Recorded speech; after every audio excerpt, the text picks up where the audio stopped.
My name is Tina. I am the managing director of Warit. It's a family business that's been in business for over 36 years, and I'm a second generation. So my name is Fitsom. So I'm here representing East African Holdings, one of the conglomerates and industrial private company and family business that has been existed in the market. Actually, this is for over 100 years because it's a fourth generation, but it rebranded and established 40 years ago by the chairman Buzwayo. My name is Hikmat Abdallah. I'm currently the CEO of FSD Ethiopia, but I used to manage family business founded by my father in 1969 when they couldn't afford to pay me, so I left. Good afternoon all. I am Asfaw. I'm the CEO of Dashan Bank. Most of my career is in the banking sector, but in between I also worked for one international NGO, and also I was also working for Unity University College at that time as vice president. Thank you. Thank you so much. So we have a very interesting panel composition because we have two members from family businesses. Hikmat, even though you are also from a family business background, maybe we'll focus more on the forum and what it's trying to achieve, and then an investor, a banker. I mean, that's really very, very, very interesting. So let me start with you, Tehitina. Can you please, as a second generation family business leader, you are part of the business. It's a long-standing, I mean, more than 30 years. It's already past one generation. So we already passed the first milestone, which is great. In your perspective, what are the most pressing challenges that you see? Not necessarily from your own family business, but overall, most likely you have a lot of friends who are coming from the same backgrounds of family-owned businesses. What are the biggest challenges that you see, the biggest issues that you see in Ethiopia? Yeah. So I think managing a family business on its own is a bit challenging because it comes with its own history, and the resistance to change is the first thing, not just from the founders, but also from the people who are working in the company. So that by itself, this has always been how we've done it. Kind of mentality has always been there, especially when you get into the business. And in my case, I was actually introduced to the company at an early stage or early years because I was involved, not in terms of doing tasks, but in terms of knowing how the company was found and how problems are mitigated and those kind of things. Trying to put it in the context of other companies, not just the one in Ethiopia, but in most other African countries that I have been able to learn through different family business networks, is that founders don't want to let go unless they're sick or unless they're they don't even want to travel at times because they will just wait when there is less business and those kind of things. Not in our case. My father was somewhere here, so not in our case. That was never the case. So that's one of the things that most people are getting into. For the sake of explaining myself in my own mother language, I'm just going to explain it a bit in Amharic. አብዛኛውን ጊዜ የመስራቾች ከጃቸው የውሳኔ አካል ሳይሆኑ ሲቀሩ ድርጅቱ ኮላፕስ የሚያደርግ ይመስላቸዋል። ሶ ብዙን ጊዜ ሪስክ አድርገው መስጠት የማይፈልጉበትም ሁኔታ አለ። that's one of the challenge። ግን ያ ማለት መሞከር አለበት። አዲስ ሰው በሚቀጠርበት ጊዜ አብዛኛውን ጊዜ የማናውቀውን ሰው ነው የምንቀጥረው። Usually we hire people that we don't know and we take a risk with them. But then the founders are not willing to take risk with their kids because they know how they've raised them. If they've raised them good and if they've raised them in a way that they're engaged in the company, there shouldn't be any doubt or there shouldn't be any kind of engagement. So I think as long as I can believe, I was 12 or 11 when I got engaged in the company decision making, and every other day, like lunch or dinner is a problem-solving, kind of game. So problem-solving was kind of like a gamified kind of family discussion in our case. So that's how we tried to mitigate it. And then it was never a risk when you get into the system as a second generation. Like I said, change management is something that needs to be addressed. And at the same time, the kind of mindset that the founder has towards you makes a difference on how the employees look at you. So, for instance, yes. Like, for instance, the way my father addresses me in front of the employees is like Wezero Tetnas, like Mrs. Tetna. He never addressed me like Tutu, or he doesn't call me with my pet name. So that kind of gave me the level of respect from the employees, not because I was the boss's daughter, but I earned my position. And giving chance for kids to get into their business at an early years, such as an internship or an apparent, helps them to really understand what their parents are doing and really value on how they can be able to assist, and also on how they can be able to innovate and change how their parents are doing. Like, for instance, I engage my kids at some point. I would give them a kind of a problem that I had during the day, and I would say to them, how would you solve it if it were you? So this kind of exercise helps, but the challenge is founders think that it's only them and themselves who make that decision. Yes, and thank you so much for the testimony. And that's a very, very challenging problem that exists not only in Africa, most likely not only in Ethiopia, but in many other markets. The founders letting go and accept and agreeing to let go. But there are two things that you mentioned that I find very interesting, and I will ask Fitsum a question where we'll also use what you just mentioned, the founders not willing to let go. So how do you deal with succession in those instances? But you also mentioned the importance of education, and I'm a strong believer in education in general, and in the context of a family business is even more important on how you educate the next generations. So Fitsum, in your case, so even though there was a sort of rebirth, let's call it this way, 40 years ago, but it's a century-old family business. So, succession, you've been through this several times. Education, how important was it? Founders not willing to let go. How did you deal with these two things? Founders agreeing to let go so as you can move on, and then educating the next generation. So how did you manage to educate, organize the family to be able to succeed through generations? Thank you.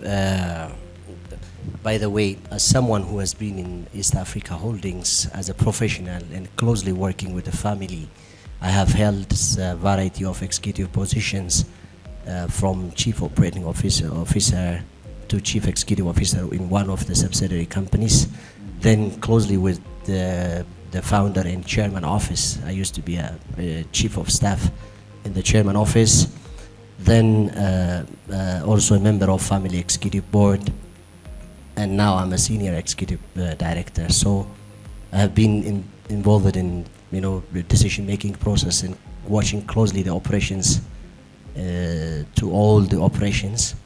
So having said this, in our case in East Africa, succession is not just a single event, it's a long-term intentional process.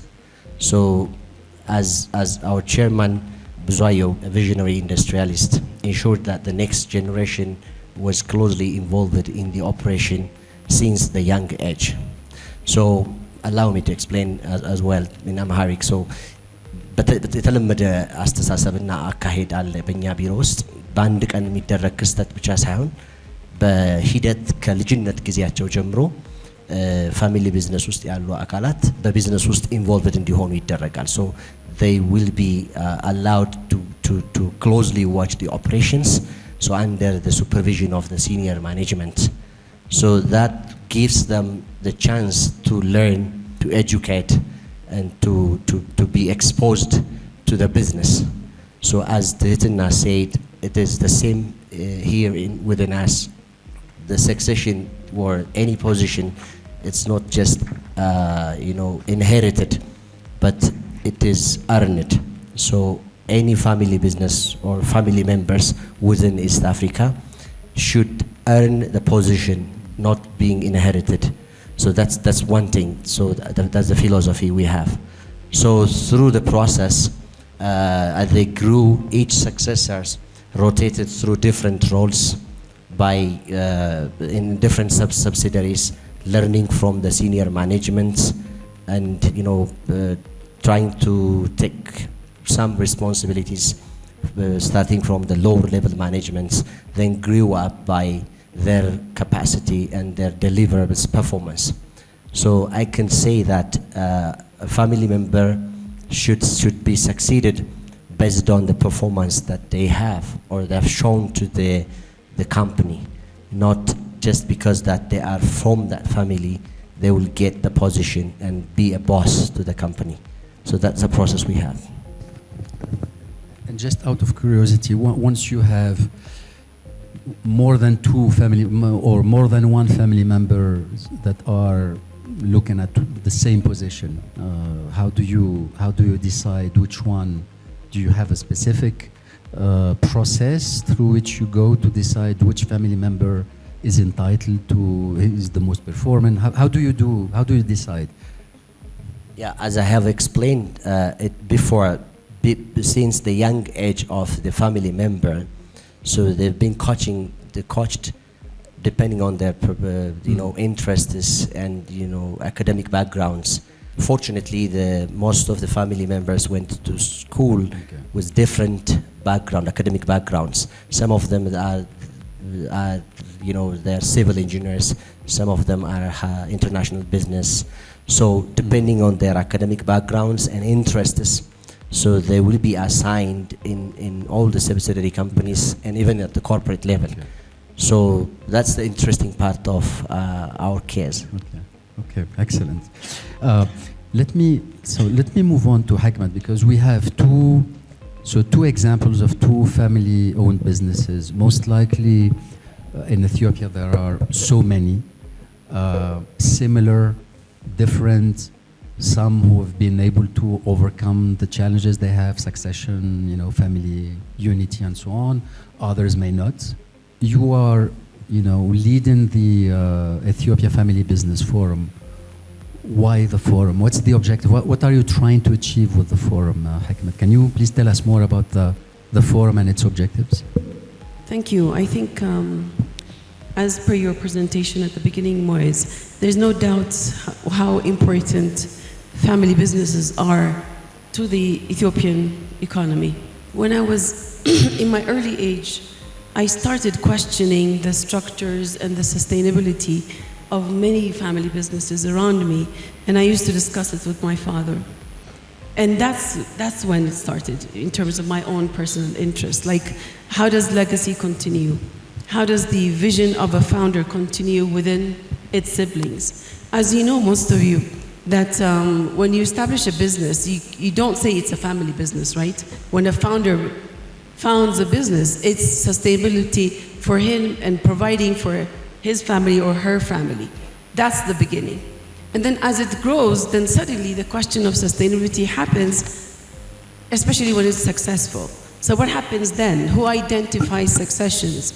And then how do you use, what matrices do you use to identify who the successor is in terms of the corporate level? So Ethiopia is a mix of many cultures, as you know. So in the Muslim community, and especially my community, women are not encouraged to take over businesses. So that's what my curiosity came. It's like, so if the man is not strong enough, then what happens? And then there's issues of survival at the end of the day. So I looked at the laws. There's, if a founder dies today, for a Muslim community, it's inheritance in two ways. One, if you follow the Sharia, if you want to become Sharia compliant, then the men get 2 portions of the women. And then if you want to go to conventional lawyers, then it's 50, it's equal shares. So all this within the context of family businesses and sustainability is quite a big issue in Ethiopia. So I got together, thanks to Solomon, we started discussing this issue, and I said, HST is always talking about how they provide knowledge-based solutions and that they're consultants in business, in corporate world. So I said, why don't you devise something for the family-owned businesses specifically? So that's when the discussions happened. So fast forward now, in 3 years, this is the third forum. However, last year, we constituted a council. There's 7 members, which I'm the chair of. So what happens within, we're now looking at, hosted by HST, so we're now looking at what kind of platform should we provide to these family businesses. As we know, በአማርኛ ብናገር በጣም ሚስጥረኛ ነን, especially የቤተሰብ ጉዳይ ሲሆንና እዛ ቤት ውስጥ የምናወራው ነገር በሙሉ እንዴት አድርገን ነው እስቲ አንዳችሁን ቻሌንጅ አደርጋችኋለሁ በአደባባይ ማውራት እንችላለን ወይ? የደረሰባችሁን ችግር ደግሞ ፒር ቱ ፒር ለርኒንግ እንዴት አድርገን ነው የምናሰፋው የሚለውን ፕላትፎርም እንፍጠር። አንደኛው እሱ ነው። ሁለተኛ ደግሞ like why do you have to reinvent the wheel? like ችግር ያሳለፈው ሰው በሙሉ ደግሞ መጥቶ እንደዚህ ያሳልፈ ነበር. These are the solutions. We even discussed one time that should we be the informal advisors to as council members to family businesses that are in problems, perhaps instead of going to the court, which by that end I think Haile said it well this morning. Instead of the business going down, can we perhaps help to maintain and perhaps solve the solutions if it's within siblings and so on. So I think that's what we're trying to do. So at the moment it's informal council, and we hope to constitute, to formalize it into a proper association. And further to that, like I said, do research, dialogue along with HST, and provide the platforms of perhaps specific, and also look at the regulatory environment within Ethiopia. Can you establish a trust today? As we know them, you can't. And we know that in other countries you could. You could have, perhaps if you own a house in the West, you could have a living trust written that while you're alive, you're the owner. But upon death, this person should inherit. Like, clarity is very important. In Ethiopia, like, it's my favorite topic wherever I go. So there's a lot of wastage. And that impacts, I think, in terms of government, that actually impacts our economy. So how can we really sustain these big companies that are industrialists, that create jobs within the community to sustain? And that's what we're hoping to do, along with IESE,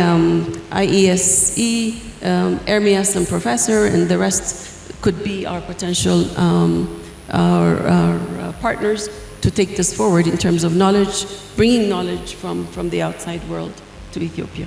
No, that's great. That's very interesting, because you're basically trying to organize, build a platform of peer learning, networking, awareness raising as well, maybe training tomorrow if you can for family-owned businesses, so as the people also know.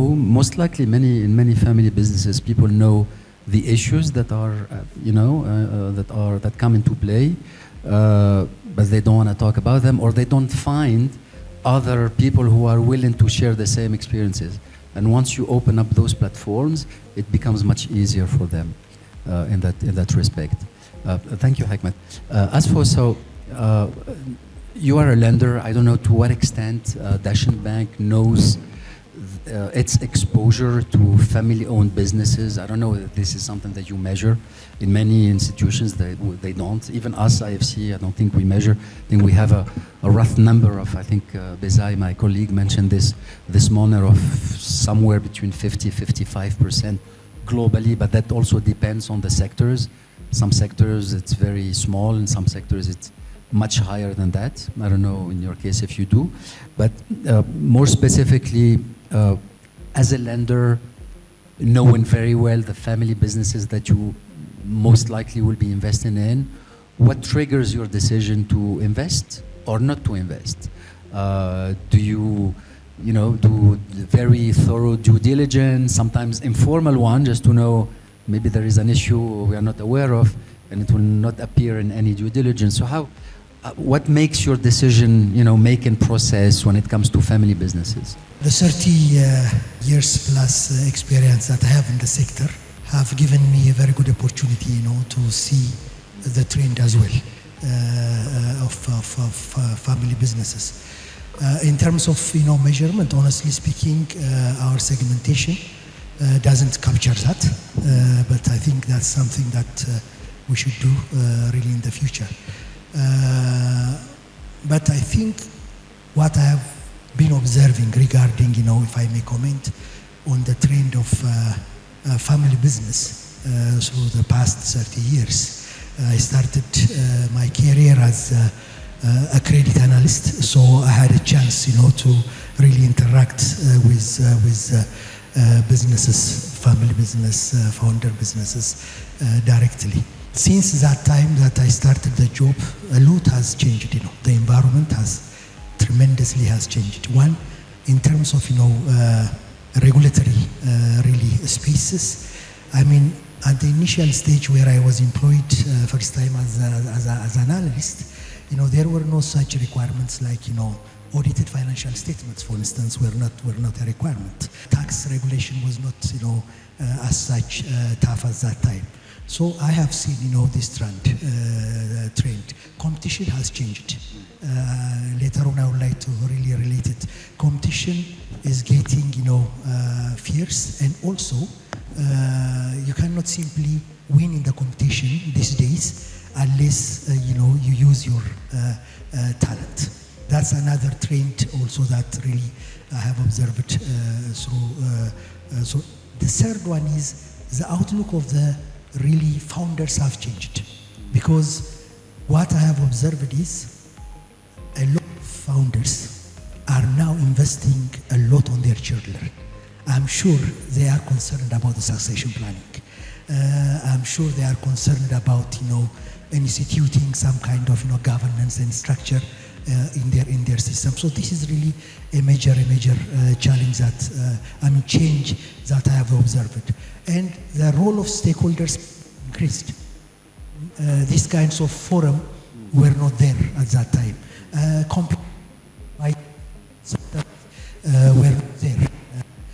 That is about this issue. So I think these are the positive trends really that I am really eyeing, and it really gives me confidence that whatever investment that we are putting in place would be feasible in the long run. In terms of while assessing our clients, yes, we do due diligence, but to make it very simple, as we focus on 5 C's concept. Character is very important, and I'll relate that also to the governance issues. Character, the trade, how is their credit worthiness? Are they trustworthy? And so on forth. Capacity is another issue that really we look into. Capacity, not only the financial capacity to repay, but also the organizational capacity. Do they have the right structure? Or is it, a sole kind of, institution? What will happen, after some time? What will happen, after, the owner, passes away or so, God forbid. So I think the second very important item is the capacity that we look at while we do the due diligence. Collateral definitely is there. I know it's challenging and controversial area, but collateral is one area that also we look into when we do the due diligence. And the fifth one is the condition. Condition, we want to really assess the family business context, whether it is an industry or agriculture.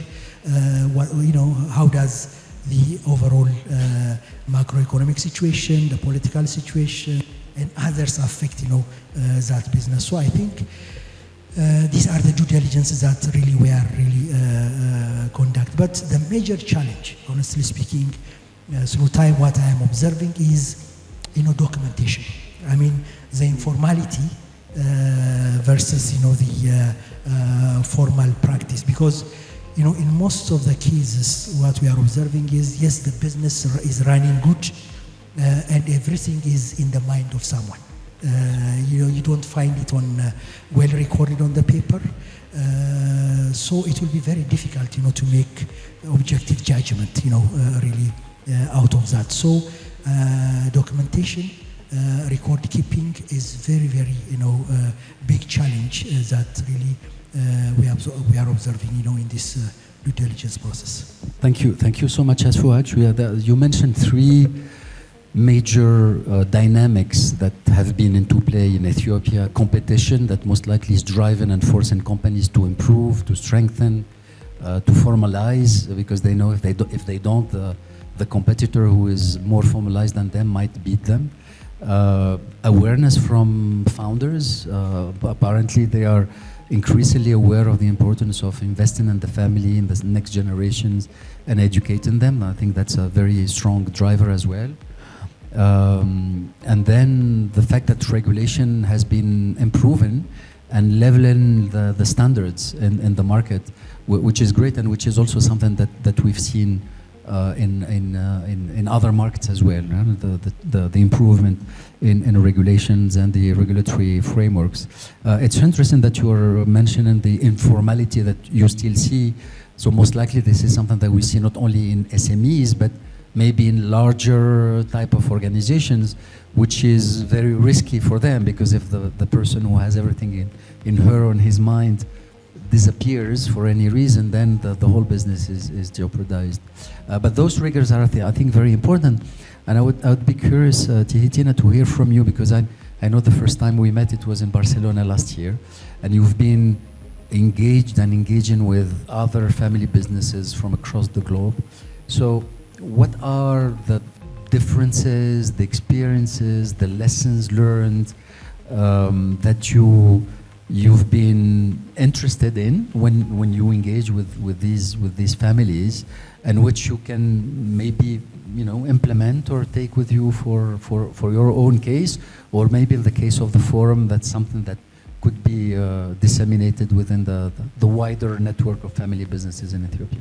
Very good question. I really feel that peer-to-peer learning is where you pick up lots of important best practices, because in my case, I was lucky enough to go first to Munich with the IESC Family Business Networking session, and then it was really good that I had to go and share my story when we were in Barcelona, and thanks to IESC. And I really encourage you, I'm sure there will be another one. I don't mean to promote, but it really helped in networking with other family businesses. And for me to sit there as a second generation, I was sitting like sixth generation, fifth generation, and fourth generation. And some of them are from Europe. And luckily, last year it was from all over Africa, mostly from Kenya and Nigeria. And for me to hear third generation, second generation, and also founders, it was a very interesting session where the founders are looking into ways on how they're going to transfer the leadership role to the next generation. And some founders were sitting there, I'm not going to, pass my decision making, because what will I be? I don't have anything to do kind of mentality. But lucky for me, it was never my case. And with the presence of my father here, he was wise enough to hand over the baton about almost 11, 12 years ago for me. And the fact that my father was beside me, giving me the guidance while I was leading, made it so important for me, instead of having to lead independently without him. Even the way I took over the company was I had to prove. There was an independent person within the company that was coaching me. And I was coached for 14 years, taking different roles in different departments. And that was kind of the strength, because I can fit in everywhere, and then I can give guidance to the people who are working in different departments. And after 14 years, the extra 10 years became the time for me to guide others. And mind you, I am the firstborn of the family, and I have 3 other siblings, But I always ask myself and my parents, and how did you decide to give the baton to me instead of the others? And it was kind of a decision that was made between the siblings and said, no, let her take over because the others are also working outside the company and also within the company. So back to the peer-to-peer learning, that was a similar case that I heard from the European version as well as the African version as well. So I have seen wherever you go, the problems exist in the same. When you go into the 5th generation, this was kind of a shocking moment for me. Some of them, they have not seen each other maybe in 2-3 years. And for me sitting there, and I said, okay, so my kids, we're being cousins, they're not going to see each other when they get into the business. So immediately what we did after the first trip, we developed a family constitution. This was about 2 years ago. But my parents have already developed article and memorandum of association. It was part of how it's going to be transitioned. This was done in 2013. But the legal aspect of it, there was some of the components that was not really allowed due to legal, the commercial code during that time and the others. But I think as a second generation, I need to be visionary as my parents in order to build something for my kids and their kids. So the peer-to-peer learning taught me on how having family events on a regular basis so that closeness and attachment is there so that from the family, they can take that to the business and work closely to each other. Cousins can be working to each other and the rest of them. Earlier, I was just having just walking in, having a discussion with Salahaddin, who's also part of our family business council, and I'm glad to see, the third generations are here. And he was saying we need to build a space for them to really come together, and then also to, form an academy for the next generation, which is brilliant. If they can do it, that space is going to be an academy for the other families as well. So not just on the peer-to-peer learning that I've had, but also this is something how business family offices are doing in order to make sure they get the best education in order to lead to the next generation. So it's really important, having a peer-to-peer relationship. Thank you so much. I think that's a very great, that's a wonderful point because I believe that the peer-to-peer learning is one of the things that I will come to that with Hikmet on the role of the forum in organizing these peer-to-peer platforms, because that's the way, that's a unique way for families to see that the issues they have, others share them as well, and maybe someone found a way to deal with them and to manage them so as they can use that and leverage that. While at the same time building other sort of communities. And we were actually talking about this with Hikmet and Ermias just before the panel on the next gen community, for instance, like the third, fourth generation who can come together and share things. Because, life is in such a way that sometimes it's difficult as cousins to be able to meet on a regular basis. But we also know that there are a lot of families who have been able to do it over time and consistently. But that was a very, very, very interesting point. And in your case, Fitsum, so you've been able to build a strong institutional system within your family-owned business. You've been through different positions. I can say it's really meritocracy in your case. If you are good, you can get the position that you need. So if you were to sit down, let's imagine we are doing a peer-to-peer learning with other family businesses. You're sitting down and trying to convince others or share with them some of the lessons learned or some of your experience into, just to convince them how they can build strong governance systems within their own families and family businesses. What sort of lessons you can share with them, or experience, or examples you would like to share with them? Thank you so much.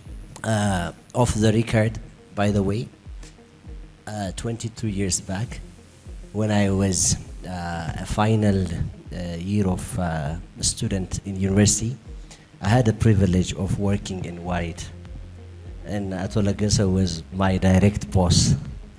And I saw him while getting into the room. He is still young, and I'm getting older. I didn't know that whether he reminds me that time. Tutu was not there. So I'm happy to see that Warit has succeeded very well, and she took over the position. Now we are friends. That time, Gash Lagase and Nagars Diligence Irun Nabarna, I had a dream of leading a family business. And that dream came true. And now I have been in the business over 12 years and leading the family business. So thanks very much. And I just want to take the opportunity. ባለባበስ ሁሉ ነው ኮፒ ያደረኳቸው በተቻለ መጠን So coming up to the question, one of the things that I have learned working with the family business for long, especially when it comes to governance, I think I can say that one of the unique features in East African holdings that we are all know that is governance. So when it comes to governance, of course, I would say that as I mentioned earlier, that when we talk about succession, we follow as East African, and our chairman believes that following the hybrid succession model. So combining the professional competency and the family stewardship, both in ways, because challenge always comes when there is an imbalance between these two. So when there is always more balance in the professional competence, the families didn't get a chance to learn and to be empowered or exposed to the business. That would be the problem for succession. But also when there is an imbalance with the family stewardship always get into more professional competency, that's where the challenge comes. So one of the lessons that I have learned is when it comes to governance, we should have a strict structured policies and family constitutions within the family that should be implemented in the companies, in all the companies. Of course, challenges do arise, but there have been times that a family member didn't meet the expectation and the expected results. But when this time, thanks to our chairman strict policies and structural insights, there is always a check and balance in place. So I remember that when there is such time is coming up to the companies, if the motion necessarily, it will definitely apply in the family members, which shows that the strict governance is in place within the companies. So we have to have a governance and family constitutions, that's what I learned as a lesson within the East African holdings. Thank you, Fitsum. So have strong governance system in place, but more importantly, make sure that there is a strong commitment from the leaders to implement and to comply with whatever policies you have. Exactly. And I fully agree, and that's a great point. Going to Hikmat, based on what Fitsum mentioned, but also what Etienne mentioned on the initiatives, the peer learning that she saw, and she saw the benefits of peer learning. So in your opinion, moving forward, I know that in Ethiopia, a lot has been done on corporate governance, on ESG. Recently, there has been the ESG guidelines, a lot of trainings, an institute of directors. So from a governance perspective, we have sort of a pool of knowledge, pool of expertise that we have in the country today. So how would you use that, leverage what Fitsum and Tihitina mentioned as initiatives to build the forum and really look forward into the next 3-5 years and build something, a platform that could benefit family businesses in Ethiopia? How do you see that happening? Thank you. I would like to pick up on the issue of family constitutions. I think both of Fitsum and Tihitina mentioned them. I don't know how many of you in this room that are family businesses, actually know what a family constitution is. But I think that's one of the things that we could educate on. It clarifies many things. It's like what is, Moise in his presentation mentioned that in family businesses, no one has a job description, right? So, as families. So can you imagine having an employee in a company with no job description? It's not possible. So I think in family constitutions, the roles and responsibility of family members are well defined.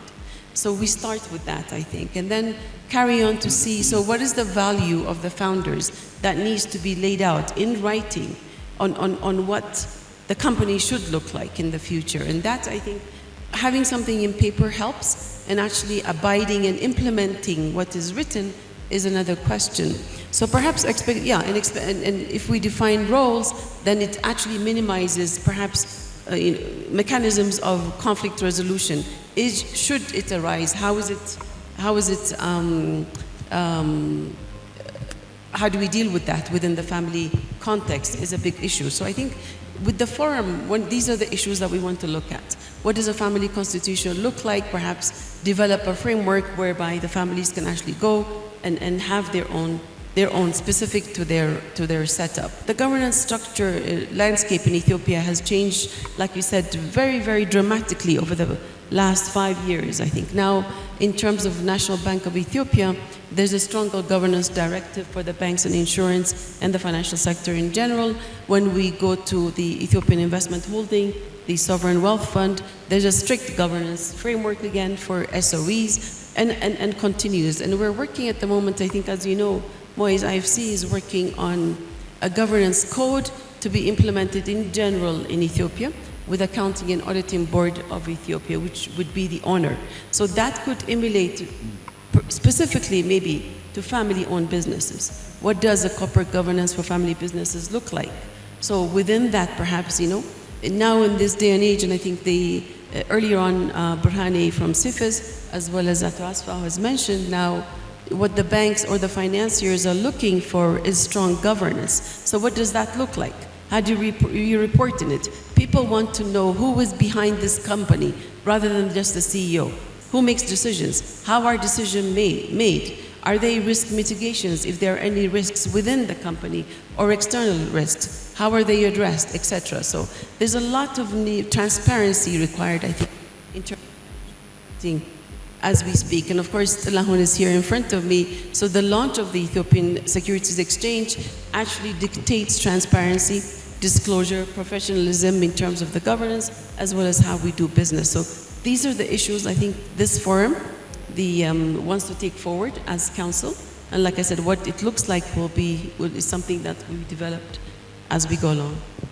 Thank you so much, Hikmat, and thank you for mentioning the Securities Exchange, because they play a key role in this market, in this space, by allowing family-owned businesses to also raise funding, not only through the banking sector, but also through capital markets.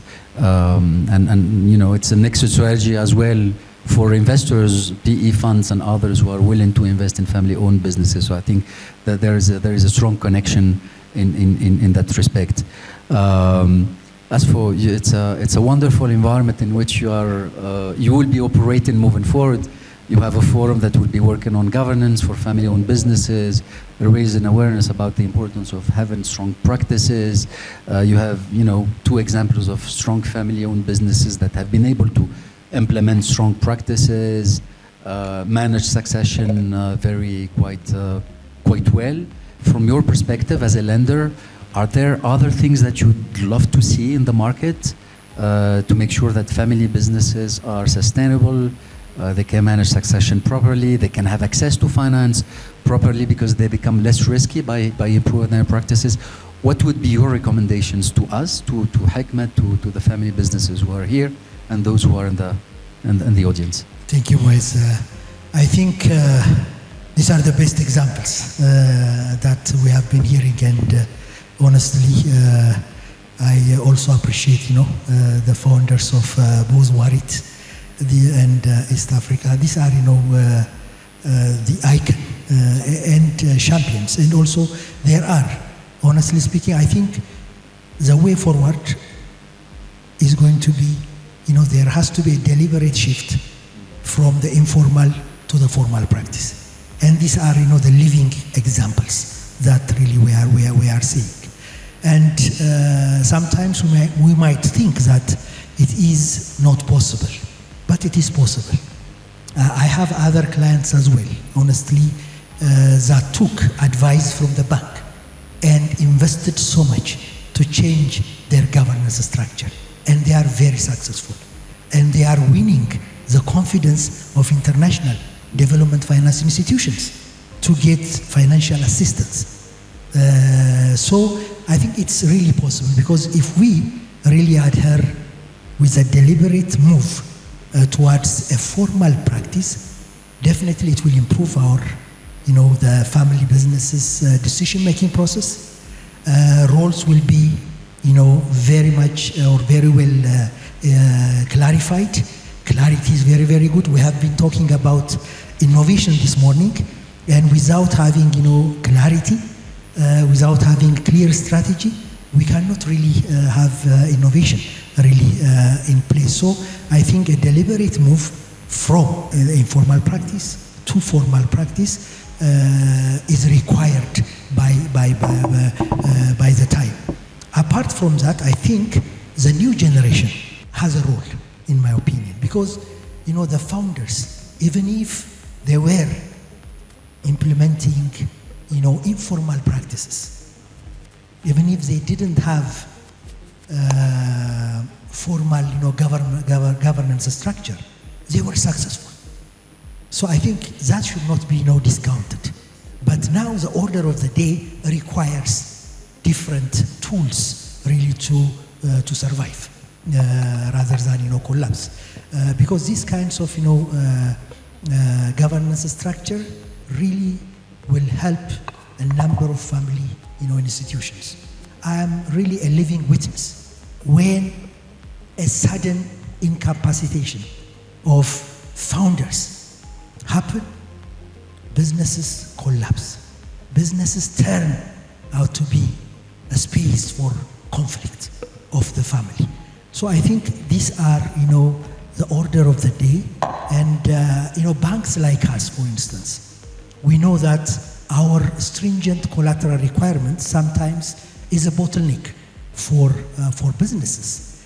But believe me, if we really institute these kinds of, governance structures, it will really open a door. And also we are trying to de-risking, for instance, by working together with international institutions like IFC. But the IFC also requires the business that I finance really is in the formal practice, other than the informal practice. So whatever effort we are trying to bring about will be successful also with the strong role and focus of the new generation. And I also believe that the new generation should really be smart enough to really be a bridge between the traditional practice and the modern culture, because it doesn't come overnight. As Tetina was mentioning, it's very tough because the founders have spent so much of their lives really on whatever they have achieved. So I wouldn't blame them if they really develop a fear whether this is going to collapse or not. So I think this is going to be the role of the new generation with the new techniques, with the new way of thinking. They can really protect, they can build that confidence on the founders as well. And also they have a role to really live by the family value as well. So I think this is also really important from cultural point of view. Thank you so much, Asfo. That's a very great recommendation to be a bridge between the founders and themselves and the future of the business and of the family. And then formality is also a strong risk management tool beyond creating value and performance. It's first and foremost a strong risk management tool. So maybe let's move on to the audience and see if we have questions. We have a few of them. Let's take maybe 3 questions. Yeah, okay, and then we'll answer them. All right, thank you. My name is Johan Sadana. First, I'd like to appreciate your insights on the topics mentioned and the questions as well. I just have two questions I believe are very important. The first question that I have is, how do you think we can balance innovation, governance, and legacy successfully? That's the first question that I have. And looking at the macroeconomic environment, which policy reforms would have the biggest impact on improving access to capital for family business in Ethiopia? Those are the two questions I have. Thank you. Thank you. Let's take the second one. Or I should say the third question. Thank you. My name is Rebecca. I am speaking from the professional management side of Gatas International. My question is directly to Mr. Moez. I don't want to say the last name. So what strategies or programs does IFC provide for professional managers to guide family businesses in aligning governance with ESG and SDG, Sustainable Development Goals? And maybe for the panel, for the whole panel, have you received any fundings from UN-linked channels? And you have how? I just wanted to know, because a lot of the family businesses don't really know about SDGs, and if their businesses are aligned with SDG goals, that there are a lot of opportunities for funding, and I just want to explore in that. And thank you. Thank you so much. Shall we answer let's take the last one, and then we can go back to the panel. There was a question there. Thank you so much for having this panel, and it was very insightful. I have two related questions. The first one is, normally people talk about family constitutions or forming family councils, etc. I want to understand, or is there any experience from the team about family bylaws or family in-laws that are going to join to the business? And this is a common serious issue. I am a second generation business owner as well from family background, and that is a serious challenge that we have experienced it. And the conflict usually is either escalated or originated sometimes from such a relationship for months. And in relation to that question as well, in terms of inheritance, when that complexity is involved and there is a family council that is represented, there is an issue of inheritance to the next generation, because at the end of the day, the next generation is related either by law or by blood. And is there any course of action or way of discovering any solution when such conflicts arise between the family, the extended family, as well as the family that's forming their business? Thank you. Thank you so much. So, as for would you please mind taking the question about any obstacles or barriers and how to release them for to improve access to finance in Ethiopia? I think I can cite maybe two of the macroeconomic reforms that are related to access to really capital. One is, and both of these issues that I'm going to raise in one way or another are related to the governance topics or agenda that we are discussing. One is the capital market. The country has established this capital market, and definitely so long as we really fulfill the requirements, that would really open a big door to have access to really capital. I think Dr. Delaun was explaining that really in the morning. And the second important perhaps regulation that would really assist businesses is forex related regulation that allowed businesses to borrow either through intermediation or directly. So I think these two important directives that really follows the opening up of the sector, floating of the forex regime administration, and so forth are very important to really have access to capital when it comes into macroeconomic, initiatives so far taken. Thank you so much. And then there was another question about, if I remember correctly, how to build the right balance between governance, innovation, and legacy. So, anyone? Fitsu? Tihitina or Fitsu? I think from my experience, very few family businesses are striking the right balance. Many either, over control through rigid, governance, which blocks or blocking the innovation, or chase innovation without a proper structure in place. So the right balance comes from when a successor or a succession earns the position. So one of the points that we have to raise here is just sending the family member to top schools by itself doesn't give a healthy succession or a healthy family businesses in Ethiopia.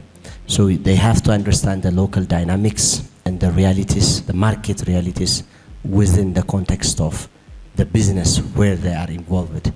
So unless otherwise they have the proper or the market realities in the context of their businesses, there will be, because most of the time, especially as Fau said, that one of the recent observations that we are seeing is, the founders are deliberately focusing on the succession. That as an evidence, they are sending their family members to top schools in UK or China or in the States. But that doesn't mean, because when they go back and finish their university schools, they came back here and there is a still imbalance. They focus on the innovation and forgets the governance or forget the proper structures. So there should be always a balance by appointing or assigning the family members in the right position. So that's where the balance comes from. This is just from my experience. Thank you, Fitsum. Maybe Hikmet and Tihitina, if you have any input. Yeah, I want to comment on this because we were speaking with Professor last night over dinner about this issue. And one of the things, how many of you own bank or insurance shares? I'm sure the majority of you, right? Yes? When you go for AGMs, what happens? The first thing I think on the agenda is dividend መክፈል አንፈልግም ስለሚያድግ ወደ ካፒታል ይቀየር አይደል? And then you put your hands up and say, okay, growth versus cash. In family-owned businesses, that is exactly why we're here. It's very difficult to balance. And እንደምናውቀው የፋሚሊ ቢዝነስ ኦነር ልጆች ገንዘብ የላቸውም ነው የሚባለው እጃቸው ላይ እውነት ነው። ሁሌም ካፒታላይዝ ስለሚሆን ማለት ነው። ጥሩ ደሞዝ አይከፈልም፣ መኪና ይገዛል፣ ምናልባት ቤት ይገዛል እንጂ እጃቸው ላይ እኛን የምንጋብዛቸው የሚል ትላንትና ዲስካሽን ነበርና አዎ ልክ ነው። But sorry, I didn't mean to make it funny, but it's a very, very big issue. And in order to avoid conflict, that is exactly the balance that you need. So this is perhaps something that we can discuss further in terms of training and something that the council can look at. But it's a good question, but difficult one. I didn't say that. It was her. Okay. I think in terms of legacy, governance, and innovation, how to align them and move forward, I think is the most important. The first thing to focus on is how do we want to keep the legacy going? And then it will focus into the governance, and then in order to fit into the reality of the moment, then innovation will have to come in. Like it's been said earlier, innovation doesn't have to be like invention, but innovation is just changing the way that we do business in order to fit into the current one. The next question was any fund from the UN? Not yet. So, but in terms of SDGs and priorities, in our case, we have made a commitment for goal number 8 and 12, which is decent work and responsible production. And to be honest, aligning to the Sustainable Development Goals helps you to align yourself with what is expected on the international level. So that was the commitment. Poverty reduction, I think it's very common. When you're working in the manufacturing sector especially, poverty reduction and the other goals can also be aligned. But, which is a really good point to mention here, I think it's also in line with IFC's expectation when it comes to ESGs. That's what I believe. A very interesting question, inheritance, when it comes to governance, when it comes to the in-laws. It's a very difficult situation when it comes to in-laws, and to be honest, I have to disclose I don't have any issues with the in-laws. But in a general sense, this is when the interest of the best half will have to come in when it comes to the governance, especially when the person in the shareholding is part of the management in the company, and then it becomes the interest of the husband or the wife.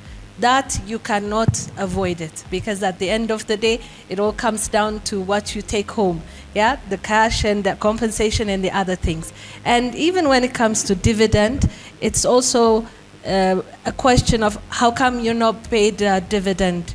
You know, so-and-so is working, you're working for the company. There are certain discussions that will come up, but it really comes down on how you respond back, and also in the governance of the company as well. Like family councils helps it to really share your vision as a family business, and also as a business, as a family and as a business. But family council cannot be part of the business. It's just to handle that situation with the family only. Maintaining a good relationship with the family helps it to maintain a good relationship within the business. So in a way, this is, I knock on wood, there is nothing with us, but there are families who have been honestly disrupted by such a situation. Not even like when the founders has passed away, but in the presence of the founder, all of a sudden the in-law becomes like part of the main governance. But it's always put a clear line between family and business. You can't have a better answer. Thank you so much, Tihiti. Now, just last one, there was a question about IFC. So we do a lot in this space, and actually we look forward to doing more. We support our clients whenever there is a need, but it's generally a one-on-one relationship and engagement to help them on either corporate governance or family governance. We help clients develop their constitution, develop a family succession strategy or a family governance strategy. So these are things that we do with our clients. But our objective is to increasingly support the macro side. So really working with the forum, for instance, or networks of family-owned businesses in specific markets to help raise awareness, build capacity of different families, maybe even build training programs with them, with the institutions, or even with business schools and the likes of ESC, but also the likes of ESC. I think the more we are, the better, because Africa is a huge continent if you want to focus on Africa. So we do a lot, and we want to do more in this space. Let me ask Asfo if you wanted to add anything in respect to the questions that were asked, or a final word from you, and then we can wrap up the panel. Well, the final word is, I think the takeaway from my stay since in the morning is, strong governance is a bridge between survival and collapse. Excellent. With that, let me close this panel. Thank you so much. Thank you. Thank you.